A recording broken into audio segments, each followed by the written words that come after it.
Hey everybody, this is Jim the Tabletop Engineer, and welcome to a new Let's Paint a Mini video. Today I'm going to be doing a lot of minis. I'm using speed paints.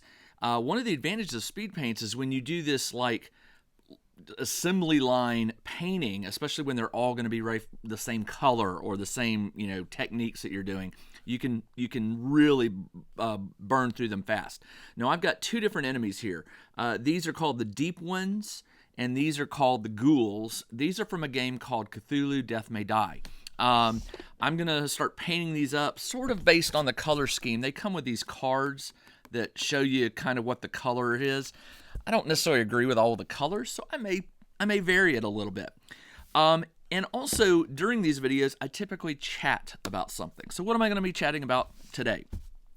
I honestly did not want to do this video, but I have had a number of people message me and email me asking about my thoughts on the OGL, the whole situation with Wizards of the Coast and Dungeons and Dragons, stuff like that. Listen, I suspect that if you're like me, you are sick of seeing all these YouTube videos about the OGL. At the time I am filming this, the OGL 1.1, which is supposed to be the one that Wizards is releasing sometime in the next week or so, we don't know about it, all right? So it has not been released at the time I'm recording this video. So what I'm going to do is I'm going to move the camera down, and I'm going to give you my thoughts on it because I do have some different takes on it than what I've been seeing in other videos. Could be wrong. Feel free to ignore this video if you're just absolutely so sick of it. But I do have a few things I want to say about it, but they might surprise you. So let me move the camera down, and I'm sorry about that. Let me open up paints, get my paper towel, my glasses. All right, so this OGL, the Open Gaming License. By the way, I'm going to be painting these with Army Painter speed paints, and I'm going to be doing some colors that go against what the standard paint scheme is for these. All right, so here's the deal. The Open Game License is supposed to allow third-party producers, and I consider myself one of those because I do write game content for fantasy role-playing games. I'm sort of generic that way.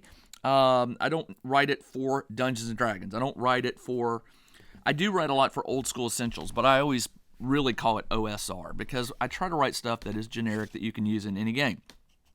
So the OGL is there to sort of protect writers like me and help them, produce their stuff while staying legal, right? Honoring copyrights and stuff like that. It's not a contract. It's a document that basically just outlines what is allowed versus what is not allowed if you want to create third-party content for a game or for a company, if you want to be writing it, and what you can and cannot use. All right? That's a very simple oversimplification. There's a lot more to it, but in a nutshell, the big hubbub right now is this. A leaked document has appeared, and you always got to be careful with these leaked documents. Yes, frequently leaked documents come out to be 100% legit. And I don't know the history of this leaked document. I'm sure you can find it if you go out there and look at YouTube videos. But let's assume for a second that it is legit. And so if it's legit, why is everybody so up in arms? Well, they're up in arms because there's some language in it that basically allows Wizards a lot of freedom. Me as a writer, I could write something for a generic fantasy RPG. But if I write it using the OGL 1.1 license, as the leaked document, assuming the leaked document is true, okay, then the wording in that leaked document basically says that if Wizards likes what I create, they can take it. They can mix it into their own stuff. They can resell it however they like. And this is not any big surprise. I mean, a lot of companies do this. A lot of companies will sign contracts, not necessarily licenses, with companies to create things or to do things for their company. And there'll be language in there that says things like, we reserve the right to buy this or to purchase it outright or things like that. How do I know this? Because I'm not a lawyer. Well, guess what? I'm married to one. Now, again, I'm not a lawyer, but I've lived with one for almost 20 years now, and I've picked up on some things. I've hit her with questions. She has educated me quite a bit in some of the legalities of things in my gaming hobby. So while I am not going to be able to state anything with 100% legal assurity, and I don't want you to take that, okay? Nothing I say here is legal advice. It's all just my opinion and based on what I understand the law to be. All right, so here is one of the clinchers about the OGL. People are up in arms right now, and they're saying, well, if they go with this OGL 1.0, they're violating the rules because they granted us this perpetual OGL 1A, or I forget what it is, that said it can't be, it's perpetual, and they can't just make it null and void. Well, based on my understanding and speaking to my wife, yes, you can. And I've had friends point out to me that the language of the original OGL does not state in the license that it is irrevocable, and that most courtrooms, and let me explain this in a second, most courts, if it's not explicitly stated, that right is not provided. So unless it's said in there that this is irrevocable, then it is revocable. You can argue that, when it was thrown together, that people were like talking about how it was going to last forever and that wizards could never, ever take it away. Well, that's all fine and dandy. But if it wasn't actually put in the license, that is likely not going to hold up. And I know that's not what people want to hear, but hear me out.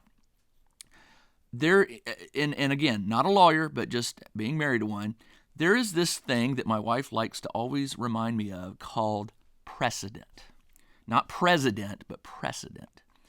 Here's my understanding of precedent as explained by my wife. Let's say I live in Georgia, and let's say that I have a game company, and I create a game, and I create a license, and similar to the 1.0, and people start writing for me, and they're making lots of money, and I'm like, why am I not getting a cut of that? So I come out with a new license, and I call it 2.0, and it basically says 1.0 is no longer valid. If you want to continue to write for my game, my rules, my company, you have to accept my new 2.0 license, and if you don't, you can't create anything more. Now, you can still sell your old stuff. You just can't modify it, can't change it, can't update it because you haven't agreed to my new license. But so you, being an angry content creator, you take me to court, right? Which is what we do in the United States, by the way. If you're watching this outside of it, yes, the United States is very litigious. I mean, we take everything to court, and thankfully that's true because it keeps my wife busy. She's not that kind of lawyer, by the way. But so you take me to court, and you sue, and you basically say, listen, and this is the first time this has ever happened. Let's just assume this is the first time this has ever happened, and it has happened plenty. The judge hears our arguments, and then the judge says, listen, he didn't put in his original license that this was forever, persistent forever, that it could not be replaced. And therefore, I'm going to rule that the license 2.0 is legit, and if you don't like it, you don't have to write for them, but it's legit and the court upholds it. All right, now normally that's where you would stop. Let's stop there because what the judge has done, and I'm saying, remember, that this has never happened before, right? So what the judge has done is the judge has set a precedent. He has made a decision in the state of Georgia, which is where I live and where you, the person suing me, live. We're in Georgia. And in Georgia, the laws are different than in other states. They're not always the same across state to state, right? So a few years go by, and a company in California, on the other side of the country, creates a game, and they create their license 1.0. And people start creating content, start making lots of money. They go, hey, we're not getting any of this money. And let's just throw out the concern about making money, right? Let's just ignore that for a moment that this company's angry because they're not getting any of the profit from their product. So another writer out in California takes them to court and sues. Well, the lawyer for the company getting sued is a very good lawyer. He does his research, and he finds this little-known case in Georgia where a judge has already heard all this before. And the judge made a ruling in favor of the company. The lawyer doesn't have to get up there and argue, technically, doesn't have to argue his position anymore. He just states, Your Honor, there is a precedent in this set in the state of Georgia. It's they have numbers and codes and all this junk.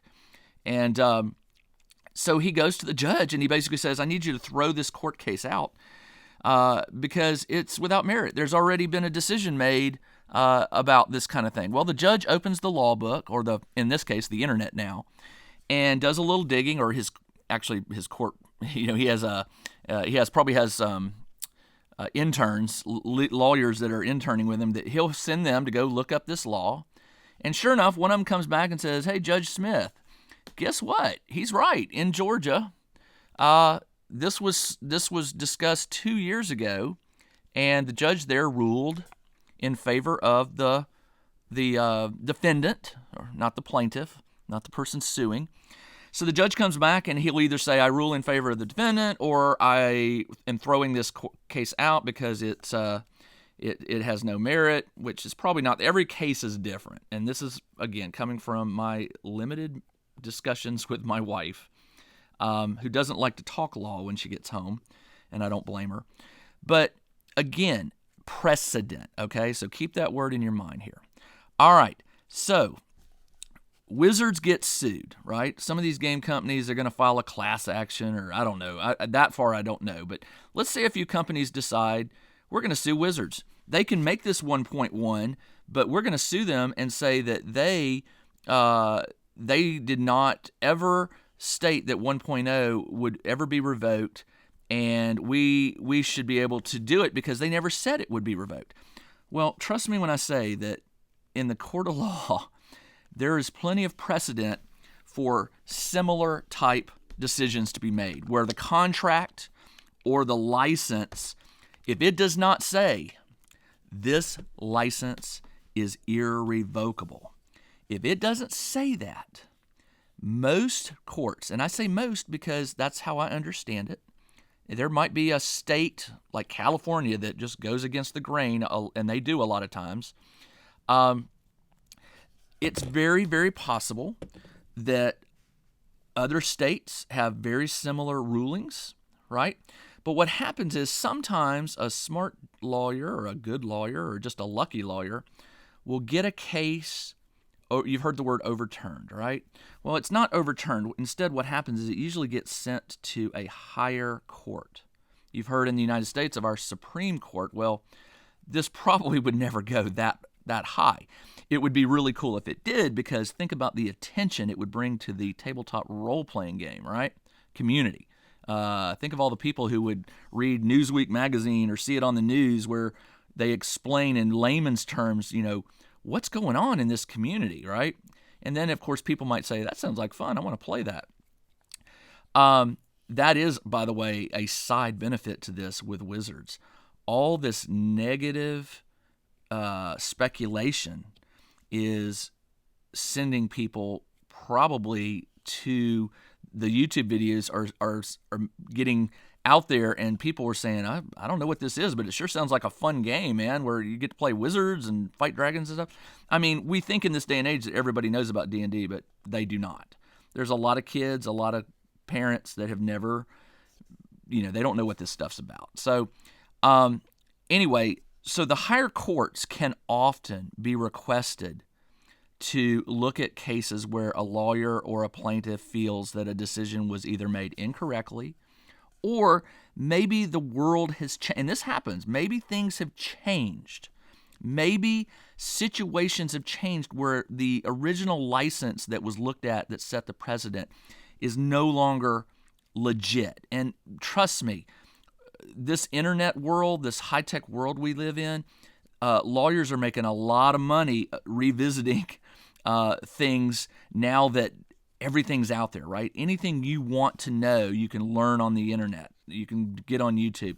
The technology is changing things so fast, medical, technical, anything, that lawyers are staying busy because businesses are often trying to say, hey, we didn't like this ruling 10 years ago, but 10 years ago, the internet didn't exist, or Zoom didn't exist, or cell phones didn't exist, cell phone cameras and video.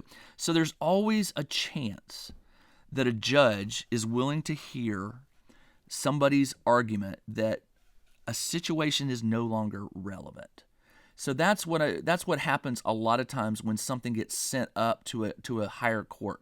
Now in states, there are courts, and then there are higher courts, and then there's state courts, and then there's federal courts, and depending on and I don't know all the details of it, but depending on where a case is being tried will often determine where it's heard if it goes up.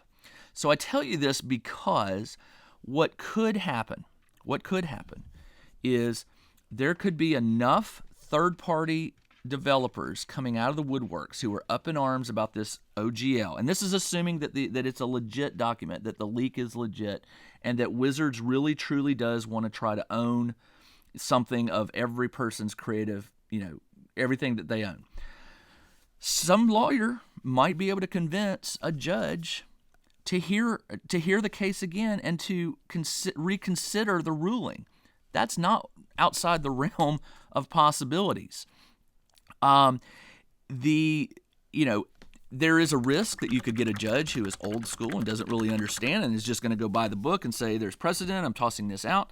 But there are judges out there who look for these kind of things to say, hey, precedents aren't necessarily written in stone, right? I mean, they can be changed. But here's my thinking, and here's where I sort of take this whole OGL thing. I don't care. I know I use this statement a lot. I've written pieces about it. I've created videos about it where I basically just say, I don't care. I do care. I do. But I care in the sense that I just need to know what is legal, what is not legal, so that I can make my decisions. Now listen, I write content for OSR Games. If through all the legal wranglings and the decisions that are made over the next few months, if it comes out that, yes, Jim, you must, if you want to write for OSE or any of these companies that have even a remote relationship to old D&D, new D&D, whatever, if you want to do it, you have to agree to this license, and then you can sell your stuff. Well, okay, if it comes down to that, that's not what I wanted. These look almost identical. Wow. That's not going to fly with me. I've been in the writing business now for 20 years, maybe a little longer. And, sometimes it's, what's the phrase, time to cut bait, I know when it's time to hit the road. I don't want to. I like playing old school games. I like writing content for old school games, and I will continue to do it as long as it's legal and as long as the content I create is mine, that it's not going to be taken by some other company. Now, what this means likely is that the rulings on this decision are going to affect all game companies, not just D&D based companies or the mechanics of D&D, whatever version. So companies like Free League, companies like Chaosium, they're going to have to look at this because it's going to set a precedent, right? If one company is going to do it, other companies are going to start doing it. Now, some companies will say explicitly, they'll say, we'll never do this. Here's our license. We'll put the word irrevocable in it, and we want you to write content for our games, because when customers and other content creators write stuff for our games, it's better for the community. It makes our community bigger. Everybody's tastes are met, and we can always find a writer to create something that is in demand, that somebody wants. So this is a big deal. But again, why don't I care? Because I'm going to create content no matter what. I'm a writer. It's in my blood. It's I'm a gamer, so whatever I write is often going to be for gamers. And if it's not going to be for D&D, I'll find a different game. I'll play a different game. I do play a lot of different games. I am currently fascinated with the Alien RPG. I am fascinated with Mothership, which is another science fiction horror type game. And I've written content for Mothership. Maybe I'll move over to Mothership and just basically be writing for the Mothership. I'll have to look at their license.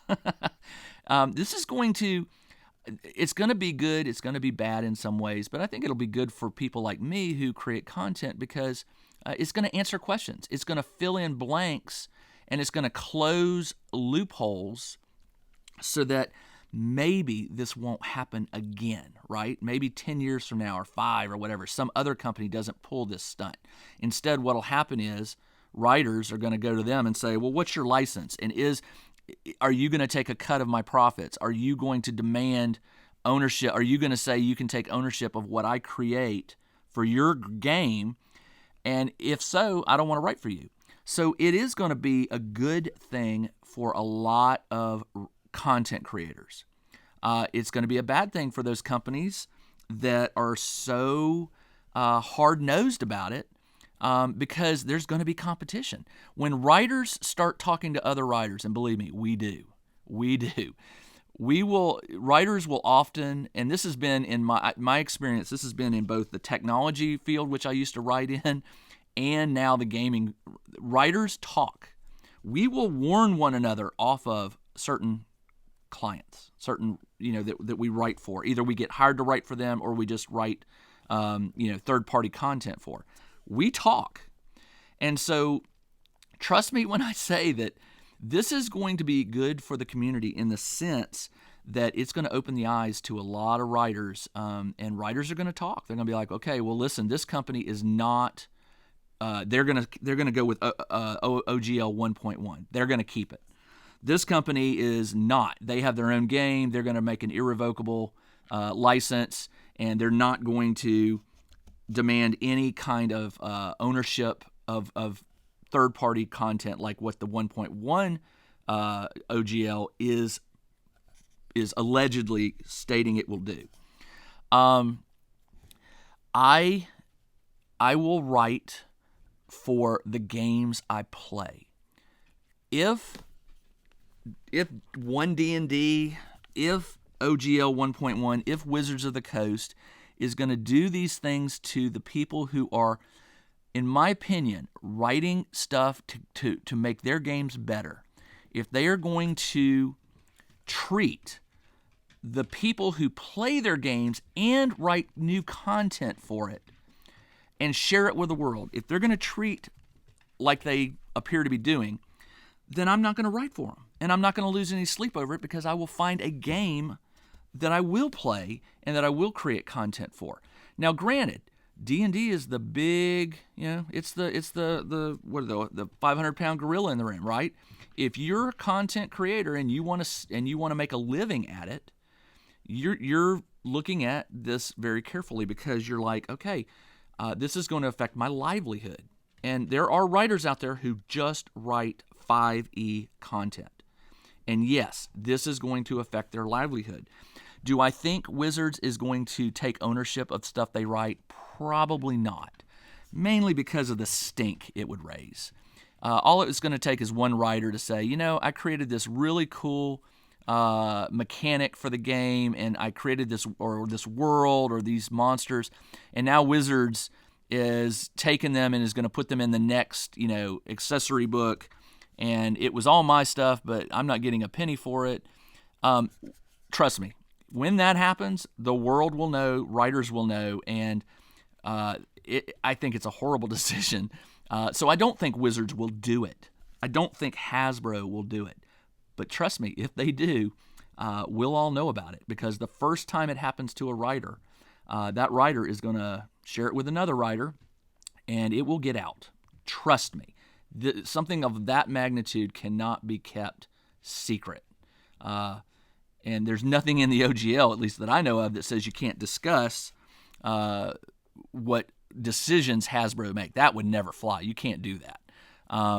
There are contracts you can sign with writers where you can say you can't speak about this, but the licensing does not specify that. And I believe, if I understand, a license, that's outside the scope of a license.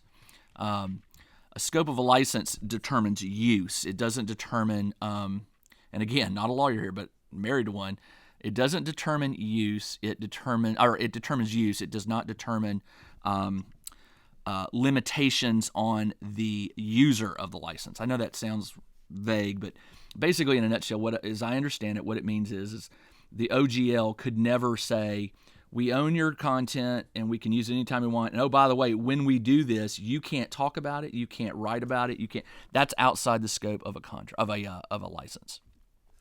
It's not outside the scope of a contract. So keep in mind that Hasbro could with their OGL, they could secondhand say, they could add a thing that says, okay, if you are writing under the OGL and you want to write anything for 5e and have our logo on it, you must sign a contract with us if you want to be a freelance writer for Hasbro or for Wizards of the Coast. But that's within Hasbro. That's or Wizards. Most writers are not going to go in-house to work for Hasbro or Wizards. Now, they do have, as I understand it, they do have in-house creators, like, I just went blank on his name, Chris Perkins. So it's there, but you're not going to hear about that much. And I don't think you're going to be hearing about contracts being pushed upon writers. So that is, in a nutshell, where I stand on the OGL. Now here's my final closing remarks. We don't know. At the time I'm videoing this, OGL 1.1 or whatever it's going to be called is not out yet. So all these videos, including mine, I'm a hypocrite, including mine right now, they're not irrelevant. They have no legs to stand on because there is no decision that's been made yet. Nothing has been released. Nothing is written in stone. Now, once that OGL gets released, which it should, because I believe not the leaked document, but just the fact that Wizards has come out and said that they are going to have it, they've stated that everyone must agree to it within a certain time period. And by doing that, that tells me that it's coming out soon. It could release tomorrow or a couple days on Monday. Today's Saturday. It could release Friday afternoon when everybody's heading home from work and not on their computers, and Wizards is going home for the weekend and they just don't want to deal with it. They could very well release it on a Friday afternoon and then just wait till Monday morning to deal with all the fallout and see what comes up on the weekend in terms of YouTube videos and stuff like that. You will find that a lot of times, at least according to my wife, that happens. That's why people get fired on a Friday instead of a Monday. It's why a lot of layoffs are done on last day of the week and things like that. It would not surprise me if Wizards releases the new OGL on a Friday, so that the entire weekend people are making videos and ranting on the internet and complaining, and they can kind of watch it on Monday morning and see what the fallout is. It'll be funny if that comes true. I will love it if I nailed that one. So when I say I don't care, that sounds very flippant, but I do care. I care because I am part of a community of writers, and many of those writers have put all their eggs, so to speak, in one basket. They are writing for 5e. Their livelihood is based on 5e. They write zines, or they write adventures and things like that. And so I am concerned. I do care. I don't care for me because it doesn't really affect me. Now, I create a zine every other month called Delver. Yeah, it might affect Delver. And it might affect Delver in such a way that I decide, you know what, I'm done with Delver. Or it may have me change Delver a little bit so that it's more generic in nature. There are things mechanically that I mention in the game. Now, mechanics can't be copyrighted, apparently. Or that's not apparently, it's true. But I don't know yet what legally, since a lot of my stuff is for OSR, I don't know yet legally what my magazine, my Delver zine, would have to adhere to. I may discover that it's just it's just not worth it, right? I hope that's not the case because I enjoy creating it. I enjoy putting it out. But I'm in a position in terms of my career where I'll find something else. And I'll find a different game. And I'll find a game I'm passionate about because most writers don't want to write about things that they're not passionate about. That's a good way to burn out, is if you're writing stuff for something that you don't care. So I think most game content creators, they do care. They play these games, right? We all care. That's why everybody's so up in arms, is we care. We love these games. I've been playing since 1980. I don't want Wizards to make any bad decisions. I may not play 5e, but there are so many people that do, and it's an entry. It gets people into the game. I don't want Wizards making bad decisions and causing the community to fall apart and cause people to say, well, I'm going to boycott Wizards, I'm going to boycott D&D. Well, that may have some effect. I doubt it, but it could. And what the persons that it'll affect Hasbro and it'll affect Wizards, but it will also affect all those people who write for a living and create content, and they sculpt minis and they create terrain and all the things that are sort of intertwined with our hobby. So I do care. I don't want you to say, well, Tabletop Engineer just doesn't give a crap. That's not true. When I say I don't care, I'm talking about from my point of view. It has very little effect on me in the sense that I don't really write for 5e right now. I have in the past, but I haven't for a while. Why? Because I don't play the game. I don't play 5e anymore. I play an old school game called OSE, and if OSE gets shut down or sued or has to go under or has to make certain concessions, including those third-party writers like me, I'll find another game. And trust me, there are so many games out there. If you're wanting a fantasy game like D&D, there is no shortage of non-D&D games. One of my favorites, and I don't play it very often, but I love the rule book, is one called Dungeon World. It's an old game, but it's so different from D&D that it's very interesting. It uses rules called Powered by the Apocalypse. If you're not familiar with it, look it up. Download the PDF of Powered by the Apocalypse and check out the rules. It's very different, very unique, and it's very cool. I don't know. Maybe I'll get a game of Dungeon World going if I find out that Old School Essentials can't let me do what I want to do. I hope not, because I do like Old School Essentials. So, by the way, I'm just painting the bases now. These guys are going to get some red. I'm not going to paint them because their feet are still wet. This is one of those topics that, unfortunately is just, it's causing a lot of aggravation, a lot of stress, a lot of anxiety, just anger. That's a lot of the videos are just people, I'm boycotting, I'm fed up with Wizards, I'm fed up with, I'm just a wait and see kind of person. Let's see what happens. Let's see what Wizards does. Wizards is not locked into a corner. They can. This is not where once you do something, you can't undo it. It's very possible that this could hit them financially in some way, and they might be able to see it and go, "We need to react to this," and maybe make concessions or maybe change the license. I don't know, but until we have that new license in our hands, lawyers have looked at it. Some of the bigger companies like Kobold Press have sort of figured out what they're going to do with it. Look, we can just sit about and talk about this all day, but at the end of the day, it's not here yet. So let's just calm down. I've seen some really heated, nasty, people like calling each other stupid, and gamers are like getting mean with one another. Cut it out. Just cut it out. Play your game, enjoy your game until you can't enjoy it anymore, and then we'll figure out what to do from there. Anyway, that's all I got. This is Jim, the Tabletop Engineer. Thanks for joining me as I painted this real fast. Actually, you can kind of see the color difference. I've got some old ones and some ghouls for a new game that I am playing, and can't wait to get them on the table. All right, that's all I got for this Paint a Minis video. I'll be back very soon with another round of painting and another topic to discuss. Until then, Jim the Tabletop Engineer, everybody, thanks for joining me. Take care.